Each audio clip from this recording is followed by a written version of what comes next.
Bismillahirrahmanirrahim. Assalamualaikum warahmatullahi wabarakatuh. Innal hamdalillah nahmaduhu wa nasta'inuhu wa nastaghfiruh wa natubu ilayhi wa na'udzu billahi min shururi anfusina wa min sayyiati a'malina. من يهد الله فلا مضل له ومن يضلل فلا هادي له أشهد أن لا إله إلا الله وحده لا شريك له وأشهد أن محمدا عبده ورسوله جزاه الله خيرا اللهم علمنا بما ينفعنا وانفعنا بما علمتنا اللهم زدنا علما Allahumma inna nas'aluka ilman nafi'a wa rizqan thayyiba wa amalan mutaqabbala. Allahumma inna na'udzubika min ilmin la yanfa' wa min qalbin la yakhsha wa min nafsin la tashba wa min da'watin la yustajabu laha. Allahumma inna na'udzubika minal arba. Kepada jamaah salat Isya dan jamaah pengajian Masjid Ar-Rasyid rahimani wa rahimakumullah.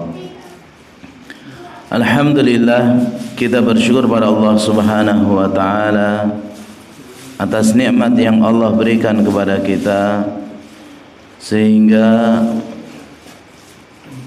setelah Ramadan saniki pun Syawal pun Dzulqa'dah napa? Syawal. Ya. Di bulan Syawal ini bisa memulai lagi kajian kita, dan insya Allah kajian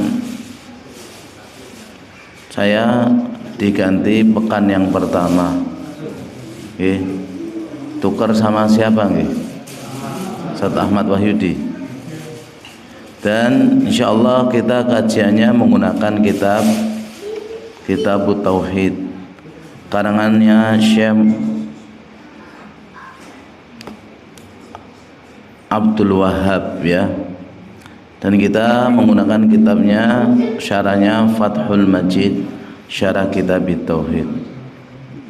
Syekh Muhammad bin Abdul Wahhab ini, beliau memiliki karangan yang banyak tentang masalah tauhid, dari kitab yang paling kecil seperti Qawaidul Arba, Usulus Sittah, Nawaqidul Islam, Usulus Salasa, sampai beliau punya kitab-kitab yang besar juga, ya.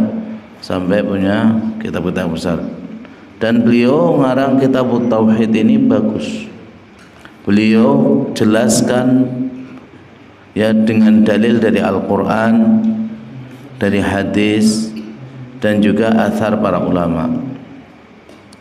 Beliau, ya, memiliki guru yang banyak, murid yang banyak. Di antara gurunya ya bapaknya sendiri, yaitu Abdul Wahhab. Dan insya Allah kita mulai dari awal, yaitu, ya, dari muqaddimahnya penulis. Beliau rahimahullah ta'ala menuliskan di dalam kitabnya Bismillahirrahmanirrahim, dengan menyebut nama Allah yang Maha Rahman, yang Maha Pengasih, Ar-Rahim, yang Maha Penyayang. Jadi setiap tulisan yang ditulis oleh para ulama, jika dimulai dengan tulisan Bismillahirrahmanirrahim, berarti mereka mengikuti apa yang ada di dalam Al-Quran yang dimulai dengan Bismillah, dan mengamalkan hadis Nabi SAW, meskipun sanadnya dipermasalahkan, ya.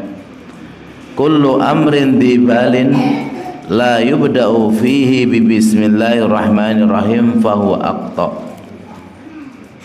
Setiap urusan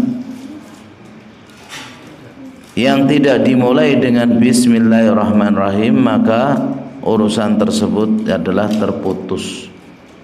Ya. Dalam riwayat fahuwa ajdar.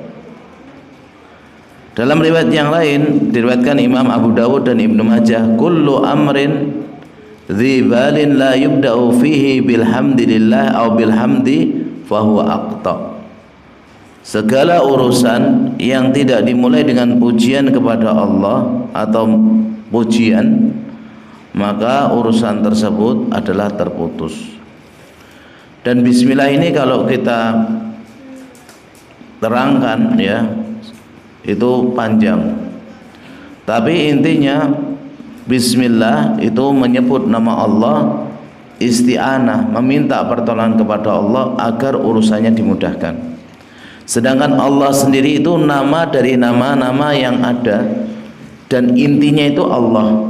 Dan nama yang lain seperti Ar-Rahman, Ar-Rahim itu semuanya ngikut kepada nama Allah.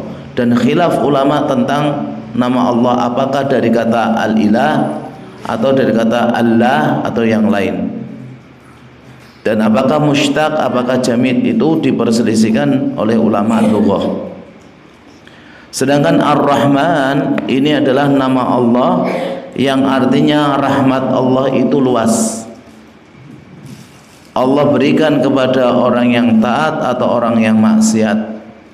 Allah berikan kepada orang yang fajir atau orang-orang yang beriman. Sedangkan Ar-Rahim, rahmat Allah khususkan untuk hamba-hambanya Allah yang beriman saja.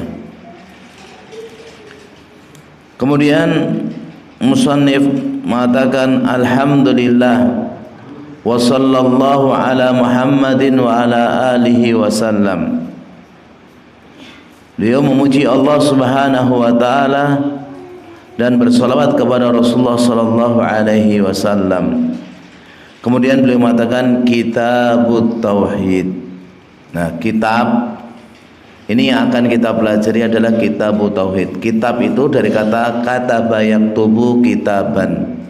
Nggih, niku napa namine? Isim napa fiil kitab? Isim napa? Masdar, ya. Kitab niku artosipun apa? Buku bahasa Indonesia. Kitab itu bahasa Arab, artinya al-jam'u wad-dham. Sesuatu yang terkumpul, sesuatu yang ya menyatu. Jadi kitab itu dinamakan kitab karena kumpulan bab-bab, fasal-fasal, kumpulan mabhas, kumpulan dari kalimat-kalimat, maka tersusun semua menjadi kitab. Ya. Ada juga katibah, ini kumpulan dari prajurit-prajurit menjadi banyak, namanya katibah. Kutab, kumpulan dari anak-anak dalam kelas namanya kutab. Jadi kutab, katib, kitab, ini semua artinya al-jam'u wad-dham. Jadi ada ya ungkapan atau ucapan orang-orang mengatakan di zaman Nabi Al-Quran tidak bersatu, tidak jadi buku semacam ini. Di zaman Abu Bakar juga belum. Di zaman Umar diusahakan tapi belum bisa. Di zaman Utsman jadi Rasul Utsmani. Berarti ini perkara baru? Bukan. Wong kitab sendiri artinya adalah al-jam'u wad-dham. Dan ini sudah ada ya penjelasan bahwasanya kitab itu adalah sesuatu yang terkumpul. Jadi bukan hal yang baru. Memang di zaman Nabi niku kitab-kitab niku tertulis di batu, kulit, pelepah dan yang lain. Karena apa? Belum ada kertas. Kertas susah, apalagi zaman Umar masih, zaman Abu Bakar masih. Zaman Utsman kaum muslimin itu sudah menaklukkan negeri-negeri bahkan sampai ke Turki. Nah, kertas bisa dibawa di Madinah, akhirnya dikumpulkan, ditulis jadi satu. Makanya dikatakan Rosem Utsmani, bukan Mushaf Utsmani. Rosem karena tulisannya itu atas perintah Utsman bin Affan. Ya. At-tauhid sendiri dari kata wahada yuwahidu tauhid, yang artinya mengesakan, menjadikan Allah Subhanahu wa taala satu-satunya ya yang kita yakini sebagai pencipta, satu-satunya yang memelihara, satu-satunya yang mengatur alam semesta. Maka Allah satu-satunya yang diibadai, diminta, diagungkan, ditaati dan yang lainnya. Dan dibahas oleh beliau ini nanti secara rinci tentang pembahasan masalah tauhid ini ya, dengan dalil dari Al-Quran, dari hadis, untuk menjelaskan umat. Karena dari zaman dulu sampai sekarang banyak orang masih gagal paham. Kalau mereka meyakini Allah yang menciptakan, mereka meyakini Allah yang memelihara, Allah yang mengatur dan yang lain, mereka mengatakan dirinya sudah bertauhid, tapi ternyata ibadahnya masih untuk selain Allah. Ini tauhid yang perlu diluruskan. Ya. Kalau ada orang yang meyakini tentang tauhid yang pertama tadi, itu namanya masih dalam tauhid rububiyah. Karena tauhid itu dibagi tiga. Tauhid rububiyah yang meyakini Allah itu Rabb, Allah itu yang menciptakan, yang mengatur, yang memberi rezeki, dan semuanya itu hanya Allah. Itu namanya tauhid rububiyah. Sedangkan tauhid rububiyah mengharuskan orang harus bertauhid uluhiyah, yaitu jadikan Allah Subhanahu wa taala satu-satunya yang disembah, satu-satunya yang dimintai, satu-satunya yang diagungkan, satu-satunya yang ditakuti dan yang lainnya. Kalau itu masih belum, berarti tauhidnya sekedar tauhid rububiyah yang orang-orang musyrik dulu meyakininya. Orang musyrik kalau tanya, siapa yang menciptakan? Allah. Siapa memberi rezeki? Allah. Siapa melihara? Allah. Tapi masih beribadah kepada Lata, Manat, Uzza, Hubal dan yang lain. Orang muslim sekarang enten ngoten? Enten mboten? Contohnya gimana? Dia mengucapkan la ilaha illallah, dia meyakini Allah yang menciptakan dan yang lain-lain, tapi masih memberikan sajen pada punden, masih takut batu-batuan, masih takut pepohonan, masih percaya dengan mbah dukun, masih ini dan itu. Ini berarti tauhidnya perlu dibenahi, diluruskan. Ya. Dan beliau menjelaskan semacam ini bukan membenci kaum muslimin, bukan menjelekkan kaum muslimin, justru agar kaum muslimin itu tauhidnya benar dan nanti selamat menghadap Allah Subhanahu wa taala. Dan beliau pertama kali membawakan ayat wa ma khalaqtul jinna wal insa illa liya'budun. Tidaklah aku ciptakan jin dan manusia kecuali untuk liya'buduni. Fi'il itu enggak ada yang majrur, tapi di sini kenapa ni? Ini kalau kita belajar tasrifan nanti asalnya liya'budunani, agar mereka beribadah kepadaku. Dan liya'buduni artinya adalah liwahiduni, mengesahkan aku dalam semua aktivitas ibadah. Saya jelaskan jemaah rahimani wa rahimakumullah, berikan analogi yang dulu pernah saya singgung di sini. Tiang niku, manusia itu kalau diciptakan oleh Allah untuk ibadah, harusnya waktu yang banyak digunakan untuk ibadah. Tapi nyatanya banyak digunakan untuk selain ibadah. Riyen kula nate sanjang nggih. Kita dikasih oleh Allah sehari semalam 24 jam. Dan orang-orang itu kebanyakan tidur 8 jam, kerja 8 jam. Ada yang sholat 8 jam sehari semalam? Tidak ada. Ada yang ibadah full 8 jam. Berarti dia padahal sudah dibagi 3-3, ibadahnya pun belum ada sepertiga. Oleh karena itu Syekhul Islam Ibnu Taimiyah menjelaskan tentang masalah ibadah itu, poinnya banyak ya. Beliau menjelaskan ibadah itu adalah ismun jami'un likulli ma yuhibbullah wa yardah. Satu nama yang mencakup segala sesuatu yang Allah cintai, Allah ridhoi. minal aqwali wal a'mal adh-dhahira wal batinah, dari ucapan dan perbuatan yang nampak dan yang tersembunyi. Itu namakan ibadah. Makanya dengan takrif beliau yang semacam ini, maka kita bisa beribadah 8 jam lebih, bahkan bisa kita ibadahnya dari separuh waktu, yaitu 12 jam. Caranya bagaimana? Pertama, kita belajar. Yang kedua, kita niatkan seluruh aktivitas yang mubah ibadah kepada Allah, maka nanti jadi ibadah semua. Contohnya apa? Pakai baju, niatkan ibadah. Duduk, niatkan ibadah. Jalan, niatkan ibadah. Seluruh aktivitas yang mubah niatkan ibadah. Tapi kalau aktivitas yang haram tidak boleh diniatkan ibadah. Loh mas, sampean kok minum khamar? Ya nanti kalau saya minum khamar itu saya mau gini-gini biar saya nggak berbuat jelas. Nah itu nggak bisa diinikan. Ya. Jadi ibadah ini poin pertama nih, segala aktivitas yang Allah cintai, Allah ridhoi, baik ucapan atau perbuatan yang nampak atau tersembunyi, maka ini jadi ibadah. Maka orang-orang yang punya ilmu, yang mau belajar, kata Syekh Muhammad bin Shalih Al-Utsaimin, adatul alim ibadah. Aktivitas orang yang punya ilmu itu jadi ibadah. Sedangkan ibadatul jahil ada. Ibadahnya orang-orang yang nggak punya ilmu hanya jadi rutinitas. Tiap hari datang ke masjid, kemudian sholat pulang, datang sholat pulang, dan ternyata niatnya belum ikhlas karena Allah. Dia tidak berusaha untuk mencontoh Rasulullah. Jadinya cuma jadi aktivitas, dan ini eman-eman. Tapi kalau orang berilmu, pakai baju, dia baca apa doanya? Alhamdulillahilladzi kasani hadas sauba wa razaqani min khairi halin minni wala quwwah. Kemudian lihat di cermin doa.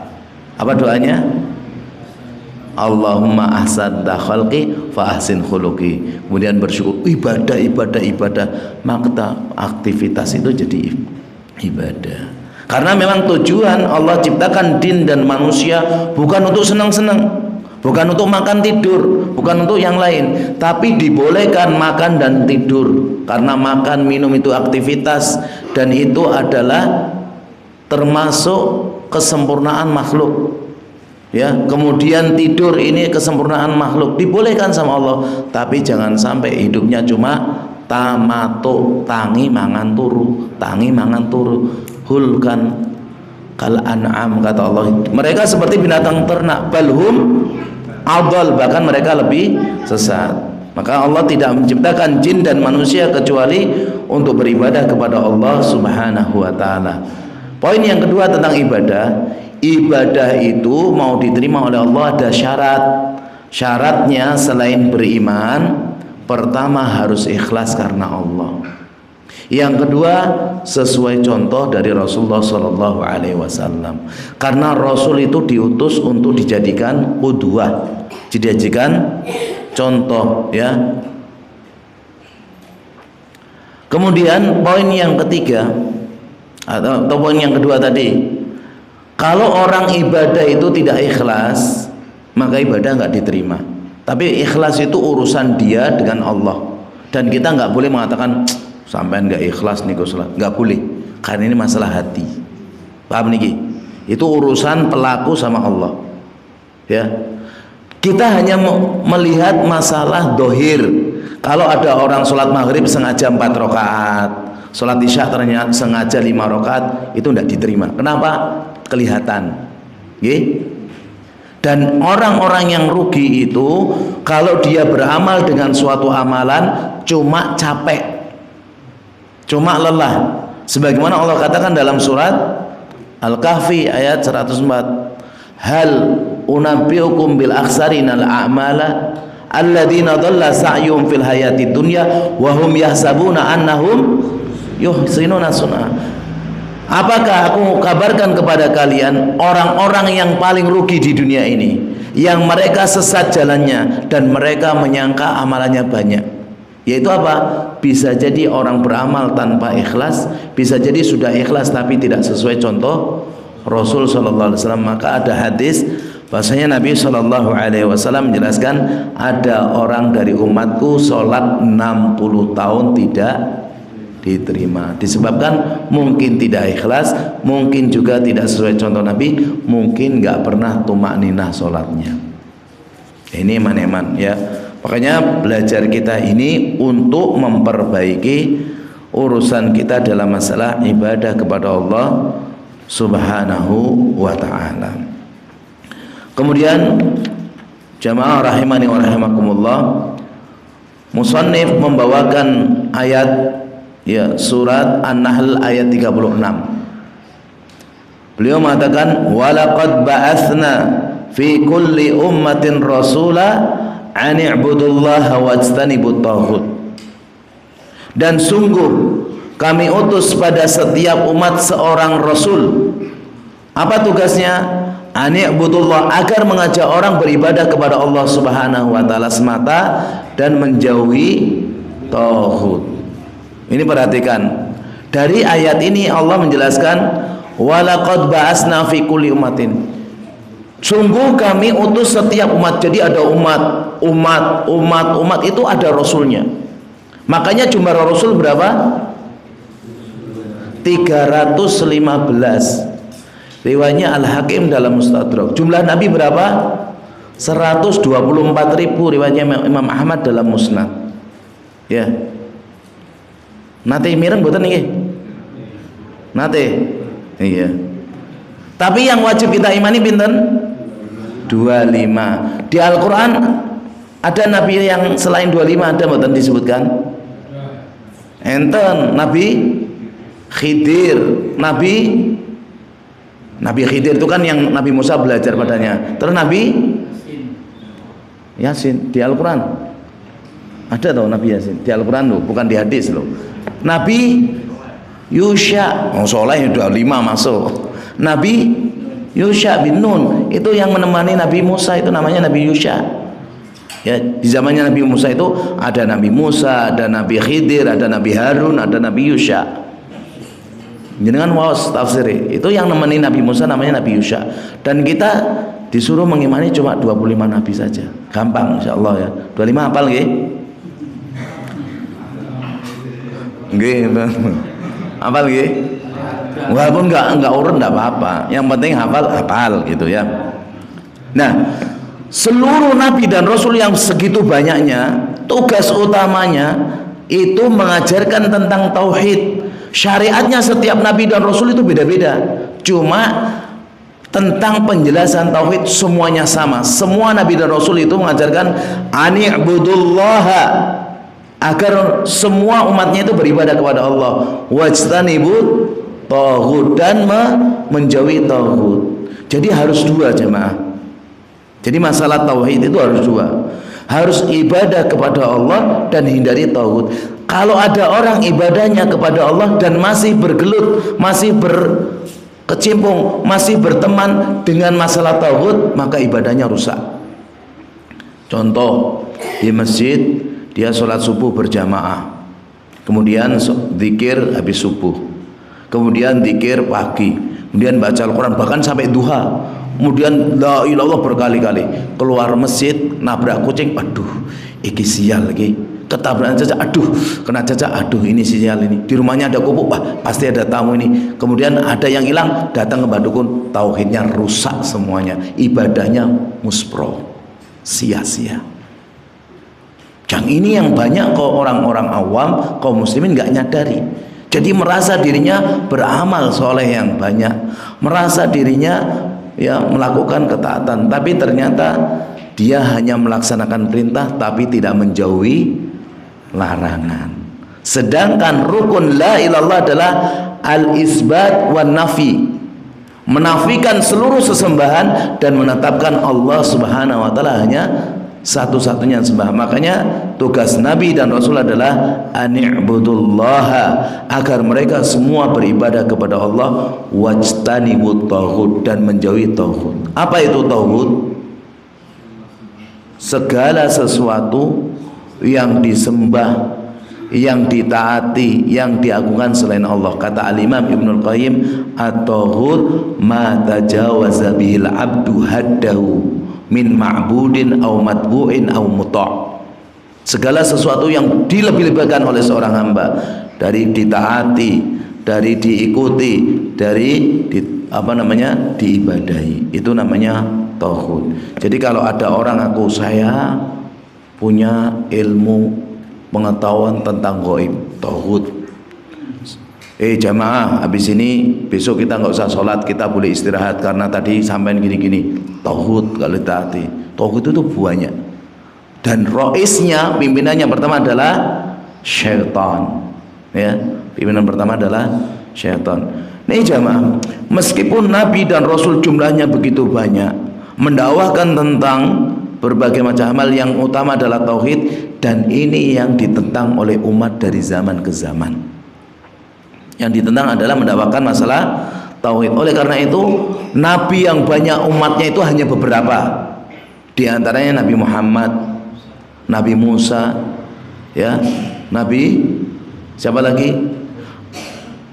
Nabi Ibrahim ada beberapa. Nabi Isa, ya. Tapi ada Nabi yang umatnya cuma 2. Ada umatnya cuma 1.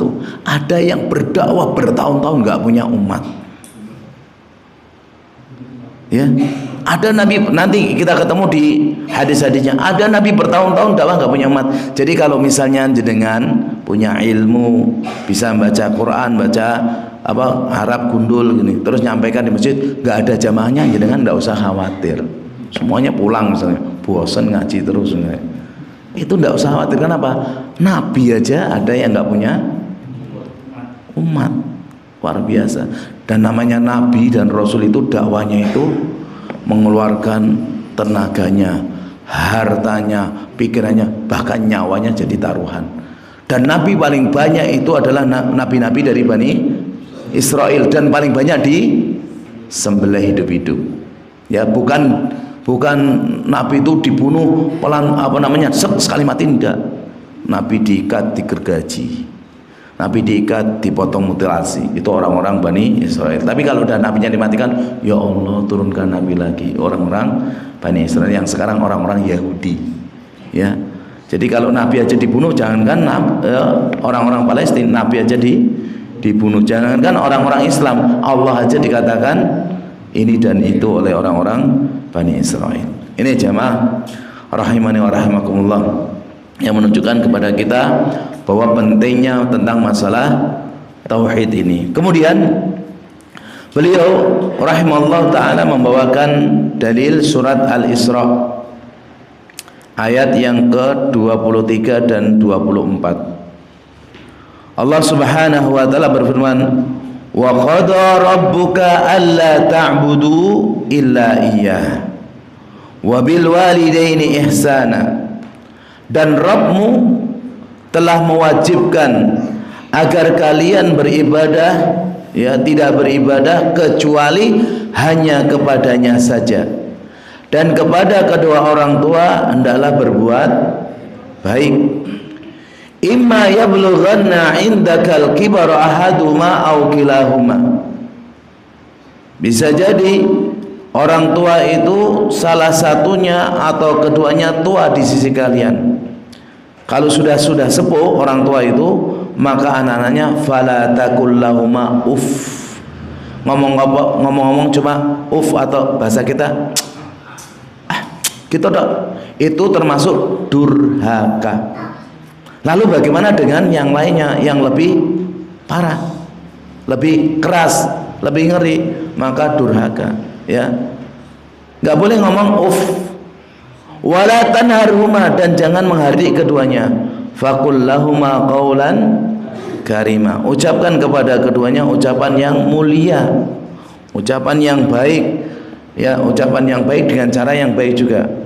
Wakhfid lahuma janahudzull, dan tundukkan kepada keduanya sayap kehinaan. Maksudnya kita harus tawadhu. Minar rahmah, dari sifat rahmat. Wa qur rabbirhamhuma kama rabbayani shaghira, dan katakan Rabbku, rahmati keduanya sebagaimana mereka mendidikku di waktu kecil. Jemaah rahimani wa rahimakumullah, Di sini memang saya nggak baca semuanya ya. Kalau baca kan nggak selesai. Saya bacakan intinya saja. Allah mengatakan wa qada. Qada itu bahasa Arab yang artinya wasa. Wa aujaba. Allah mewasiatkan. Allah mewajibkan. Allah mengharuskan. Berarti ini hal yang sangat luar biasa. Dan yang pertama perintah Allah adalah alla ta'budu illa iya, agar kalian tidak beribadah, karena asal ibadah itu haram sampai ada dalil. Maka kita nggak boleh ruku, nggak boleh sujud kecuali ada dalil. Oh, ini untuk Allah. Untuk manusia boleh nggak ruku dan sujud? Nggak boleh. Ya, orang-orang atau sahabat-sahabat itu lihat, loh, orang-orang Nasrani kok sujud dan ruku kepada pastor. Padahal pastor itu bukan orang mulia, bahkan banyak pastor yang berzina. Kemudian menemui Nabi, akhirnya kepada Nabi rukuk atau sujud. Kata Nabi, la taf'al. Di antaranya adalah Abdullah bin Amr bin As. Nabi mengatakan jangan lakukan. Andaikan boleh orang sujud dengan orang lain, maka aku perintahkan seorang istri sujud kepada suami. Andaikan boleh, tapi ternyata tidak boleh. Ini juga faedah jamaah. Sebagian mubalik ini kok keliru. Anak-anak sekarang itu nggak mau dia kalau jalan nunduk-nunduk. Memang larangan dalam syariat. Jalan kita nunduk-nunduk tidak boleh, biasa aja. Cuma nggak boleh sombong. Jadi kalau nunduk-nunduk gitu nggak usah, nggak perlu. Ya. Walaupun itu adalah dikatakan adab oleh orang Jawa, tapi ini bertentangan dengan dalil. Apalagi sampai harus sungkeman modelnya kayak ruku, tidak boleh. Modelnya kayak sujud, tidak boleh dalam syariat. Ya, jadi ibadah itu tidak boleh illa iya, kecuali hanya kepada Allah. Jadi segala bentuk ibadah itu hanya tujuannya pada Allah. Seperti rasa cinta yang berlebihan, taat yang berlebihan, pengakuan yang berlebihan, itu hanya untuk Allah. Kalau kita palingkan selain Allah, untuk istri, untuk anak, untuk harta yang lain, itu bisa namanya perbuatan syirik. Setelah kepada Allah, Allah merintahkan wabil walidaini ihsana, dan kepada kedua orang tua berbuat baik. Para ulama menjelaskan, pertama kepada Allah karena Allah yang menciptakan, Allah yang memiliki kita. Kedua untuk orang tua, kenapa? Karena adanya orang tua, adanya kita. Setiap kita pasti punya orang tua, tapi tidak semua kita bisa menjadi orang tua, alias kita nggak semuanya pasti punya anak, tapi kita ini pasti punya bapak atau ibu. Semua orang itu punya bapak, punya ibu, kecuali yang nggak punya bapak Isa, yang nggak punya bapak dan ibu Adam dan Hawa. Itu dok, yang lainnya pasti punya orang tua. Makanya harus berbuat baik, dan berbuat baik kepada orang tua kalau dia muslim itu dalam kondisi hidup dan juga sudah mati. Kalau kondisi hidup jelas banyak sekali aturan-aturan. Kalau sudah meninggal, berbuat baik kepada orang tua pripun? Mendoakan, terus menyambung silaturahim atau kekerabatan dengan orang-orang yang saudaranya, temannya, dan yang ketiga, ya, ibadah, beramal. Kalau kita walaupun nggak diniatkan, orang tua tetap dapat. Kalau kita anak, dengan sholat yang bagus, ibadah yang bagus, orang tua dapat. Apa yang ketiga? Yang sering anak-anak nggak memperhatikan, apa? Tunaikan wasiat orang tua yang tidak menyelisih syar'i. Ini harus ditunaikan ya, wasiat. Jadi kalau orang tua meninggal dunia, itu selain untuk menyelenggarakan jenazah, itu tunaikan dulu wasiatnya. Jangan buru-buru mikir warisan. Ini karena banyak ya jamaah itu, banyak kejadian di masyarakat itu apa? Padahal biaya untuk menyelenggarakan belum dihitung total, hutangnya belum diselesaikan, wasiatnya ini itu belum dilaksanakan, mikir tidak boleh. Warisan itu nanti terakhir. Dan yang bagi siapa? Allah dalam surat An-Nisa. Kita nggak usah bingung. Dan masih banyak ya di antara kita yang belum paham tentang warisan. Nah, di sini Allah menjelaskan imma yablughanna 'indakal kibara ahaduhuma. Ketika ya salah satunya itu sudah sepuh, orang tua itu semakin sepuh, maka semakin sensitif, maka semakin baperan. Ini sudah menjadi fitrah. Jadi di dalam hadis Nabi jelaskan manusia itu seperti bulan. Dari tanggal 1, 2, 3, 15 gede, kemudian 16, 17 semakin kecil. Dan itu kehidupan kita. Anak itu dari kecil membesar secara fisik, secara akal. Kalau sudah puncak-puncaknya itu 40, ya itu puncak-puncaknya. Nanti sudah 41 mulai belerek. Semakin akhir semakin kayak anak kecil, minta diperhatikan, minta dihargai, minta diutamakan. Meskipun orang tua salah nggak boleh dibantah, karena ini sudah menjadi fitrahnya. Hanya kalau kita meskipun membawa kebenaran, harus dengan cara yang benar. Jangan sampai bikin orang tua itu sakit hati. Kalau ada orang tua kita ini, ada anaknya salah mainan HP terus, anaknya nggak sholat, kita mau negur takut anak itu durhaka sudah. Di antara bentuk anak durhaka itu orang tua nggak berani negur kesalahan anak. Loh, kok mboten ditegur? Nanti kalau tak tegur marah, anaknya sudah durhaka. Ini hati-hati jamaah ya, yang banyak kita nggak tahu. Dan ini di zaman kita ini banyak. Kelihatannya anaknya nggak nakal, kelihatannya anaknya nggak suka keluar nggak gini, tapi ternyata orang tuanya nggak berani negur. Takutnya kalau anaknya marah, orang tuanya salah, anaknya durhaka. Jadi nggak usah takut. Dengan orang tua, anaknya walaupun sudah kaya, sudah sukses, kalau salah masalah agama, tegur, nah sholat, jangan tinggalkan sholat. Mau anaknya marah gimana? Terserah. Ya kalau anaknya marah berarti tambah kelihatan kedurhakaannya. Ya. Salah satu atau keduanya. Makanya nggak boleh fala taqulahuma uff, ngomong uff nggak boleh. Nggak boleh, nggak boleh. Kalau ngomong misalnya yo tapi teriak yo, ini juga sama. Ada anak disuruh yo, kamu, nah itu juga sama. Ya, makanya fala tanharhuma wa qul lahuma qaulan karima. Jamaah, insya Allah semuanya tahu ya, berbakti kepada orang tua itu pahalanya besar. Dan kita tahu orang tua itu pintu paling tengah, tapi prakteknya berat. Berat enggak? Berat. Jenengan kalau bisa ngerawat orang tua 10 tahun nggak pernah ngomong kasar, nggak pernah ngomong tinggi, dan nggak pernah ngomong anak soleh. Loh, ini saya ngomong semacam ini karena buahnya orang, dan itu surga yang paling tengah loh. Tak kalah sahabat itu orang tuanya meninggal, mereka nangis bukan karena meninggalnya, karena apa? Pintu surga yang paling tengah itu sudah nggak ada. Tapi orang-orang sekarang nggak banyak memanfaatkan. Banyak orang tua ditaruh di panti asuhan, panti jompo. Banyak orang tua kalau sudah tua sampean aja. Ya. Makanya usahakan ya kita berbakti. Dan termasuk bentuk anak soleh itu nanti disebutkan di sini, yaitu wahfid lahuma janahadul. Anak itu walaupun badannya lebih besar, posturnya lebih tinggi, hartanya lebih banyak, ilmunya lebih bagus, lebih jos, tetap harus tawaduk kepada orang tua. Tidak boleh gurui. Ya, kecuali orang tuanya jelas-jelas nolak ayat atau hadis, kita tidak boleh kayak gitu. Kita jelaskan. Dan bentuk anak yang soleh itu senantiasa wa qur rabbirhamhuma, doakan terus ya, Rabb kami rahmati keduanya,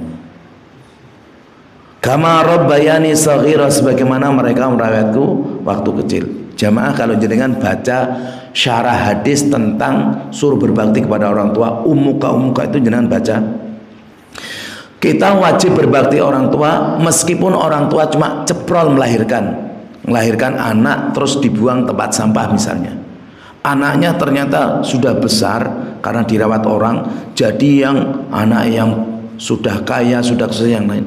Lihat orang tuanya tetap wajib berbakti. Perhatikan ini. Bahkan kalau orang tuanya kafir di muka bumi ini masih hidup, wajib berbakti. Misalnya, ini sebagian ulama, ini saya ngomong sebagian ya, ada 1-2 ucapan ulama yang saya baca di Syarah Kitabul Jami' ya. Waktu itu saya bacanya Syarah Bulul Maram. Andaikan orang tua kita ini kafir, makan babi kan halal bagi dirinya. Ya, minum khamr halal bagi dirinya, sebenarnya tetap haram. Kalau anak itu disuruh, sedangkan orang tuanya kafir, tetap suruh membelikan. Karena ini bentuk bakti. Tapi kalau orang tuanya muslim jelas gak boleh. La ta'ata li makhluqin fi ma'siyatil khaliq. Tidak boleh taat kepada makhluk dalam bermaksiat kepada Khaliq. Ini menunjukkan seorang anak itu bagaimana kondisinya harus berbakti kepada kedua orang tuanya, ya. Dan bentuk bakti banyak. Ini yang anak-anak kita sebagai anak, jangan sampai dengan orang tua kita nggak berani negur kita, ya. Hanya jangan sampai kita suka kalau ngomong ninggikan suara, bentak ini, ya. Bisa dipraktekkan jemaah? Insyaallah berat sekali ya. Kemudian Musannif rahimallahu ta'ala membawakan surat An-Nisa ayat 36. Wa'budullaha wa la tusyriku bi syai'a. Dan beribadahlah kepada Allah dan jangan kalian berbuat syirik kepada Allah sedikit pun. Di sini kata-kata syai'an nakirah. Siaknya adalah nafi tufidul umum. Jadi kita tidak boleh berbuat syirik kepada Allah itu dalam seluruh ibadah dan disandingkan kepada siapapun, apakah kepada malaikat, apakah nabi, atau wali, atau istri, atau anak, atau yang lain. Karena ada sebagian orang yang mereka mengatakan dirinya itu tawasul, entah itu kepada malaikat, kepada nabi, atau kepada wali-wali. Datang kepada kuburan dan mengatakan kita ini banyak dosa, kita ini adalah orang yang penuh maksiat, maka kita jadikan mereka perantara-perantara untuk Allah. Ini berbuat syirik, bukan? Syirik. Ini dalam masalah ibadah, doa, atau menjadikan nanti insya Allah ada babnya. Kalau ada panggilan adzan dia nggak datang segera, bahkan nunggu qomat. Kemudian kalau ada perintah dia nggak mau kerjakan, males-malesan. Ada larangan dia malah terjang.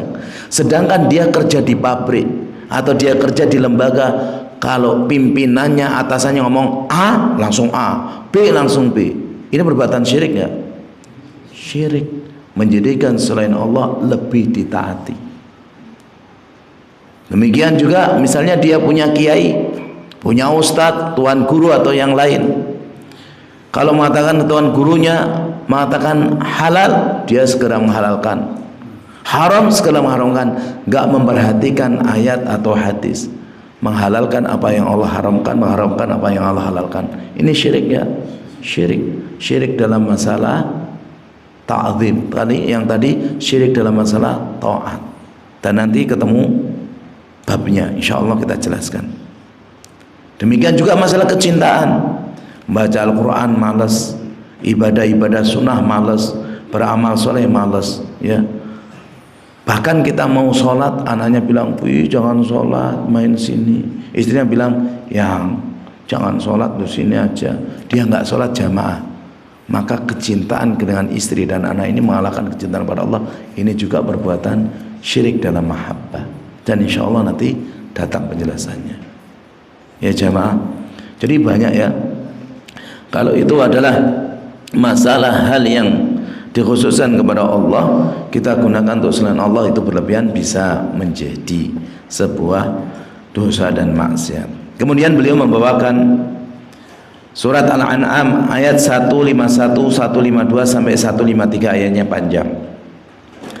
Beliau membawakan firman Allah Subhanahu wa taala, "Qul," katakan Muhammad kepada mereka, ahlul kitab, ta'alau, kemari, atlu ma harrama rabbukum alaikum, aku bacakan apa yang Rabb kalian haramkan buat kalian, alla tusyriku bi syai'a, agar kalian tidak berbuat syirik sedikit pun, wa bil walidaini ihsana, kepada kedua orang tua harusnya berbuat baik, wala taqtulu auladakum min imlaq, dalam riwayat, dalam ayat yang lain, khasyata imlaq, jangan kalian bunuh anak-anak kalian karena takut miskin. Saya langsung jelaskan aja. Membunuh anak ini jelaskan oleh para ulama, ya, ada yang hakiki, anaknya hidup-hidup dikubur, seperti di orang-orang jahiliyah, pinginnya anaknya laki, lahir perempuan. Bahkan ada riwayat yang diperselisihkan tentang sanadnya. Umar bin Khattab punya anak perempuan, tapi dipacai laki-laki terus. Waktu diajak keluar, dilatih mana, dilatih berkuda, anaknya pengen pipis, masih kecil, dibuka sama Umar, ternyata perempuan, kemudian dikubur hidup-hidup. Ini diantaranya adalah khasyata imlaq. Yang lain, ya, melakukan apa? Aborsi dalam perut. Sudah tahu istrinya hamil, suruh olahraga berat, angkat-angkat berat, minum tegan. Kalau sekarang minum pil ini dan itu. Bahkan ada pendapat ulama termasuk membunuh anak adalah azl. Paham azl? Mengeluarkannya di luar. Kalau dia ini, ya, tidak ada kepentingan untuk menjaga jarak, tidak ada kepentingan yang lain, kok dia azl, maka ini adalah termasuk wa'dul khafi, membunuh secara tersembunyi. Kalau bahasa kita sekarang KB. KB dibolehkan? Boleh kalau ada penyakit, boleh kalau mau jarak, misalnya pingin 2 tahun 3 tahun. Tapi KB jaraknya 15 tahun, nggak KB namanya itu. Sengaja nggak pingin punya anak. Padahal Nabi memerintahkan kita tazawwadul waludal wadud fa inni mukatsirum bikumul umam. Nah, kalau nikah itu tujuannya pingin banyak anak. Ya, anak saya banyak berapa? 2 kok banyak. Banyak itu minimalnya 3. Berbeda dengan orang-orang yang nggak tahu. Kalau hukumnya orang nggak tahu, dimaafkan. Tapi kalau sudah tahu, udah ngaji, masih semacam itu yang dipermasalahkan. Makanya Allah mengatakan, nahnu narzuqukum wa iyyahum. Aku yang memberi rezeki kepada kalian, kami yang memberi rezeki kepada kalian, pada orang tua dan mereka para anak. Jangan usah takut. Wala taqrabul fawahisha ma dhahara minha wa ma batan. Dan janganlah kalian mendekati perbuatan fahisyah, perbuatan keji, wa ma dhahara minha wa ma batan, yang nampak dan yang tersembunyi. Wala taqtulun nafsal lati harramallahu illa bil haq. Jangan kalian membunuh jiwa, membunuh nyawa, ya, yang Allah haramkan kecuali yang dibenarkan. Dalam syariat boleh membunuh berapa? Seorang muslim boleh membunuh muslim yang lain berapa hal? 3 atau 4? Yang pertama apa?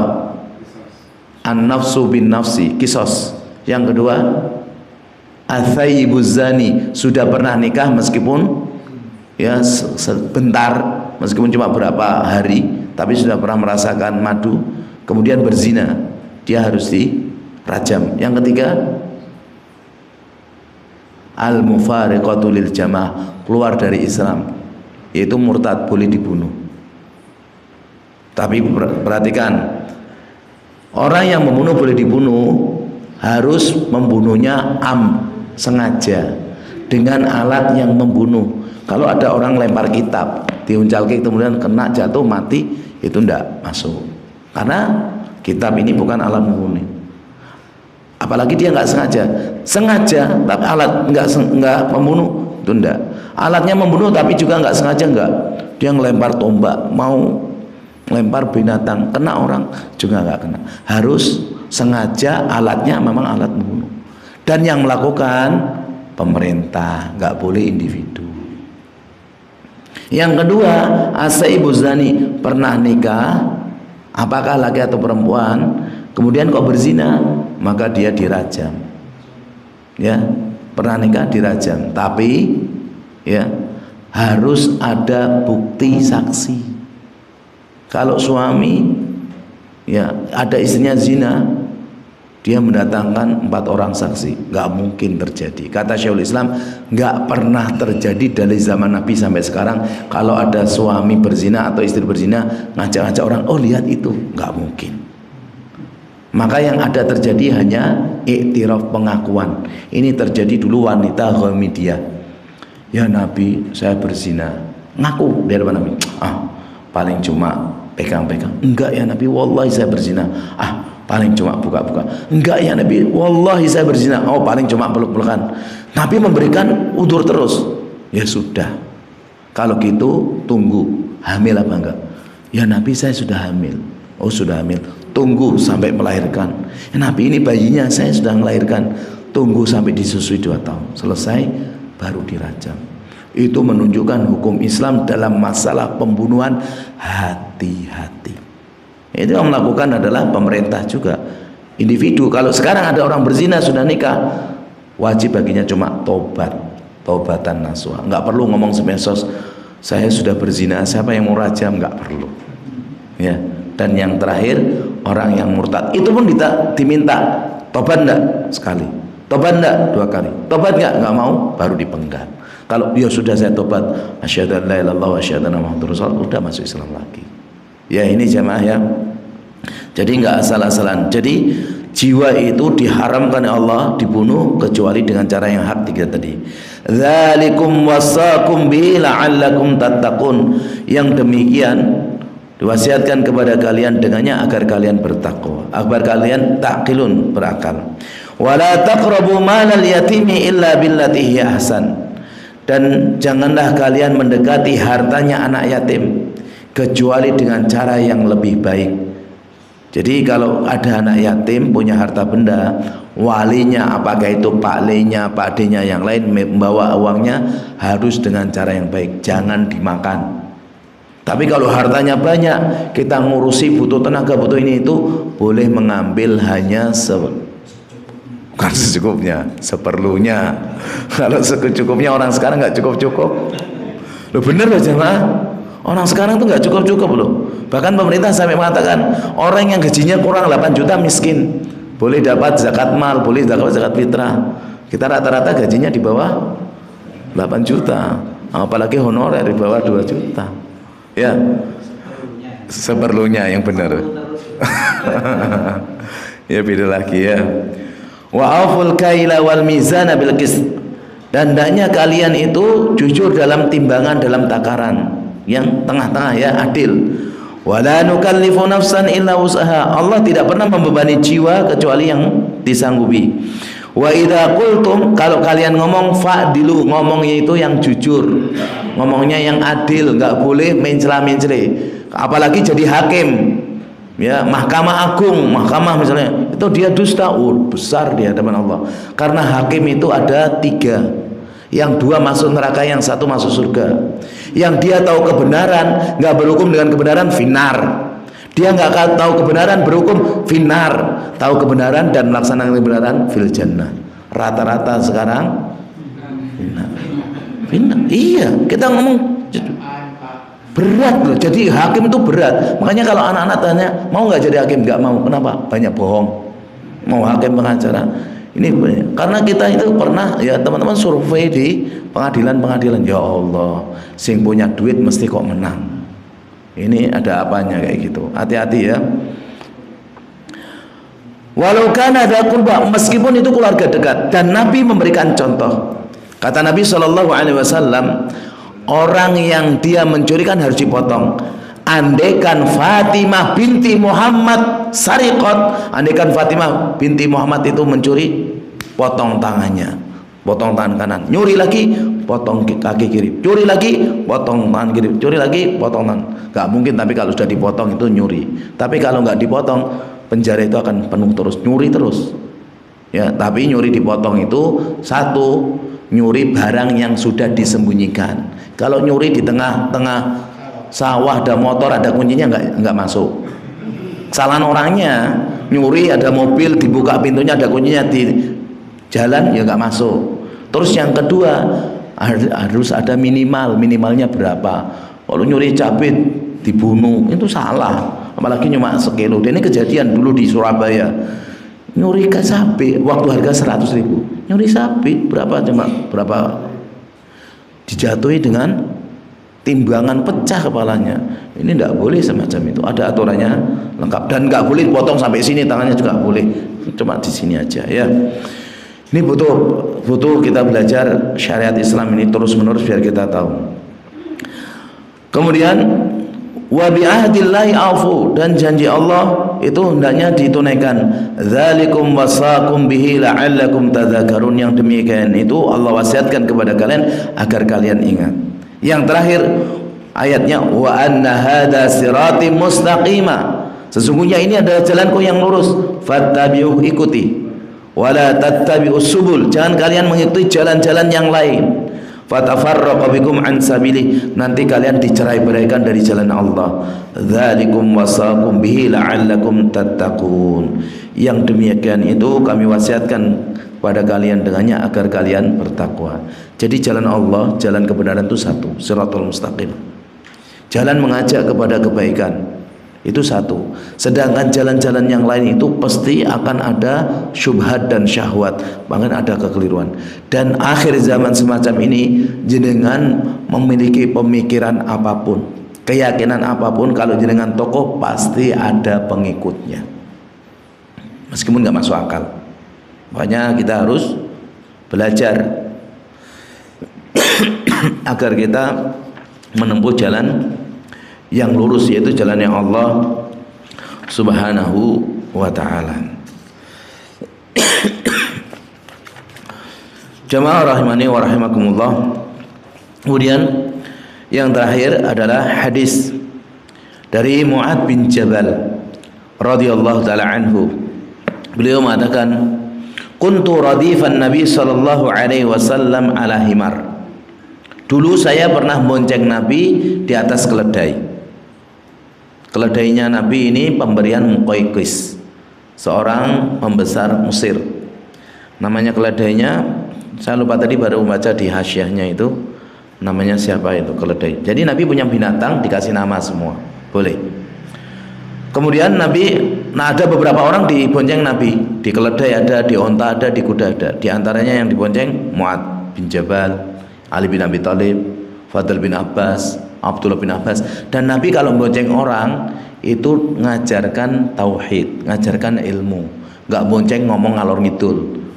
Ya, sekolah di mana, kerja di mana, gaji berapa. Kalau nanti kapan-kapan saya traktir, itu nggak penting.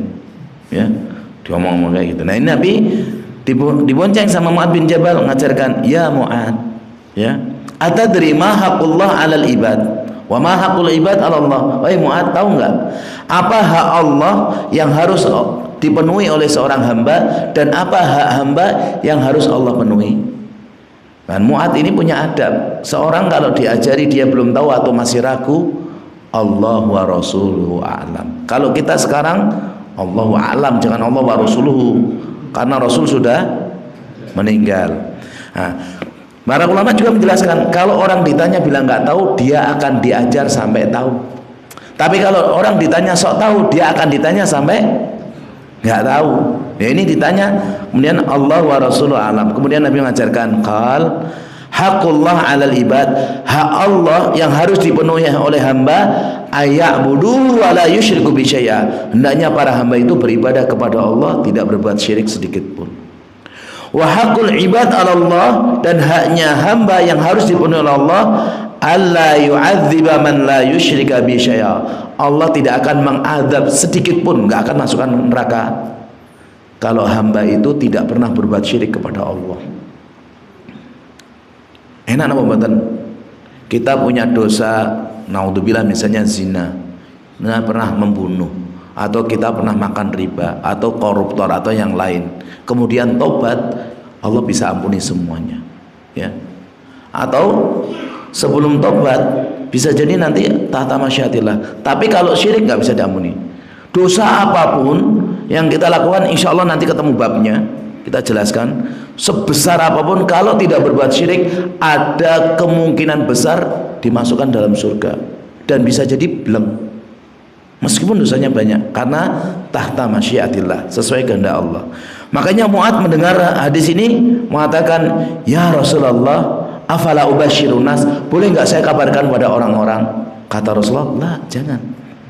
Fayattaqilu, ya, la tubashirhum fayattaqilu, jangan dikabarkan, nanti kalau mereka tahu mereka nyantai ibadahnya, nanti yang penting nggak usah bersyirik, udah jaminan surga. Ya. Ini jamaah keutamaan tentang masalah tauhid. Jadi intinya dalam dunia ini kita harus hubungan baik kepada Allah itu jangan berbuat syirik sama sekali. Apakah itu syirik besar yang bisa mengeluarkan, atau syirik kecil pun sama, seperti riya, sum'ah, ujub, kiber, dan yang lainnya. Ya, karena keutamanya tentang tauhid kita akan bacakan di pertemuan berikutnya, bahayanya syirik juga kita akan jelaskan di pertemuan berikutnya. Ini jamaah rahimani wa rahimakumullah yang bisa kita sampaikan, mudah-mudahan bermanfaat bagi saya pribadi, khususnya bagi jamaah sekalian umumnya, kita bisa memahami dan bisa kita amalkan dalam kehidupan sehari-hari. Ada pertanyaan? Insyaallah paham ya? Jelas? Ya, kita tutup dengan doa kafaratul majlis. Subhanakallahumma wa bihamdika asyhadu an la ilaha illa anta astaghfiruka wa atubu ilaik. Assalamualaikum warahmatullahi wabarakatuh.